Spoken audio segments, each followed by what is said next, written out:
my name is Sierra, and in today's video, we're going to talk about how to make new friends whenever you're moving to a new city, state, or even a new country. A little background about myself: I've spent the last 2 years as a digital nomad. I've mainly been focused on the US, but I've done a little bit of international travel as well. For me, this has looked like moving to a new city in a new state every month. Sometimes I know people there, sometimes I don't. So I've really gone out of my way to try to meet new people and tried tons of different tips and recommendations I found online. And I'm gonna share my experiences and my top ones with you. So let's get started. Tip number 1, do what you love and don't be afraid to start a conversation. I know it sounds cheesy, but I found that the best and easiest way to make connections, to make new friends, is by investing your time in things that bring you joy, things that make you happy. I'm a firm believer that if you're doing what makes you feel most fulfilled, then you'll meet other like-minded people. And when you meet people doing things you already enjoy, you're not looking for a common interest, some kind of common ground, because you already have one. And I also find that when you do something that brings you joy, you really just become magnetic, like it's infectious. Everybody wants to have fun. Everybody wants to feel that kind of happiness. And if you're putting that kind of energy out, it's gonna get reflected back toward you, and you'll naturally attract people who enjoy the same things as you, but who also have that same fun, excited energy about the things that you enjoy. So, story from my own life is when I was in Arches National Park, I was hiking around Devil's Garden, and I was sticking to some very popular trails. I'd wanted to do the primitive trail, but I just didn't feel confident enough to do it on my own. It was the early September and it was really hot, and I was scared that if anything happened, I might get dehydrated, I might not be able to get help, so I just didn't feel comfortable doing it by myself. So as I was hiking on the more popular trails, I met someone named Will. He was also hiking by himself, and we chatted a little bit, and he told me he was doing the primitive trail. I asked how it was, he said it was good, and as we were talking, he invited me to hike with him, which is really what I've been looking for. I didn't want to do that trail by myself, so I said, yeah, sure, let's do it. So as we're hiking, we're talking and getting to know each other a little bit more, and he told me he had just moved to Salt Lake City from Georgia, and I had just happened to move to Salt Lake City the week before as well, because I was based there for the month. So it was a really cool connection where we both happened to, be on the trail together, and we met up and we realized we're both new to the city. So we made a friendship, and not only did we hike that trail together, but we also went stargazing in Moab together. And then once we got back to Salt Lake City, we stayed in touch. We would hike together, explore new restaurants together. We even learned how to snowboard together later that winter. We even took a backpacking trip to Idaho in the middle of winter, which was awesome. So this way I really just was doing what I love, hiking, and staying within my limits, within my reasons, and just being open to meeting someone else on the trail and starting conversation and just building that connection, that kind of friendship. And this wasn't like a one-time experience. I've chatted up and made friends on chairlifts while snowboarding alone, while just in the common cooking area of Icelandic campgrounds, or just taking walking tours or guided tours, or grabbing coffee in busy places in local areas. All the things that I would have done on my own, I did on my own, and I met other people who had that same interest, who enjoy the same thing as me.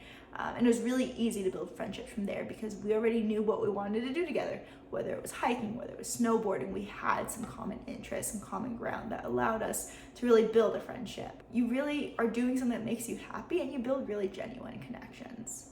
Recommendation number 2, just learn something new. I love taking classes when I travel because I do enjoy learning about the place I'm in, learning a new skill, learning something new, and it's a great way to meet people. I think there's something special about when you step outside your comfort zone and take a class or take a lesson on something that you wouldn't normally do. And when you're in this space, it's like a shared vulnerability.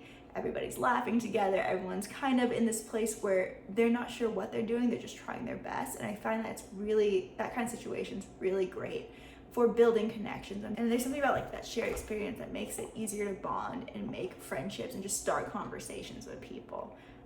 So for me, I love to dance. When I first moved to Utah, the first time for a month, I signed up for a country swing dancing lesson. I'd never done country swing dancing. It just seemed like fun, and it seemed like a thing that was popular in the area. And we're all sitting there laughing, we're all nervous, we're not great, but it was really easy to just kind of say oh yeah, I'm new in town, and we're dancing together and we're chatting, and I could just say, yeah, I'm new in town, where do you recommend I practice, or what do you recommend I check out? And literally that night I made friends, oh, we all go practice at this local bar, you should come with us. And just getting integrated so quickly within the dance community made it super easy to meet people who had shared interests and who were fun and kind of outgoing and willing to just try something new like I was. So I love social dancing because there's an inherently social aspect to it. Like, you're taking classes, and the best way to learn is you switch partners, because sometimes a partner gets it, sometimes they don't. Sometimes dancing with one person feels different from dancing with another. So since you're always switching, you always introduce yourself, you say, oh, hey, what's up, I'm Sierra. And it makes it really easy to meet new people. But if like dancing isn't your vibe, then that's totally okay.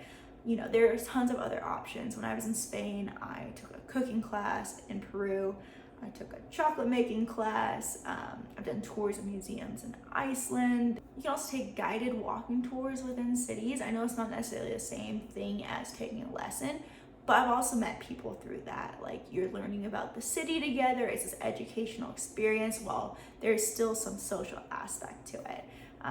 So wherever you're going, if you have an interest already, like for me, that was dancing. If you like painting, sometimes they have paint nights in different cities. You know, just figure out what it is that you enjoy and just look up classes for it. Even if it's something you're good at, you can always get better. And that's another easy way to meet people who are interested in the same things as you. Recommendation number 3, join a sports league or social club. Many of the cities I visited had pre-existing adult sports leagues, different clubs, or other groups that make it really easy to meet new people because they meet regularly and they're always welcoming to new members. If you're active, you can join a local running club, you can join a climbing gym, you know, there's hiking groups out there, there's dancing groups or clubs that I'm a part of, things like that.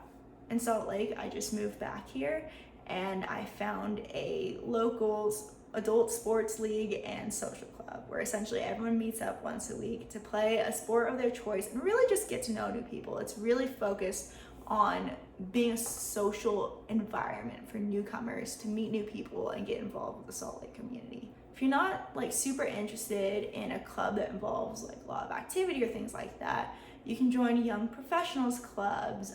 There's different groups on Facebook and different social apps for people who are new to the city. There's like singles groups around. There's alumni associations. So my alma mater, Stanford, has a small alumni association out here, and they sometimes do events together. All these different things like are very great networks to tap into because they're out there to their whole purpose is to bring people together, and they're very welcoming to newcomers. And when I'm looking for these kinds of clubs or leagues or things like that, I usually start with Google.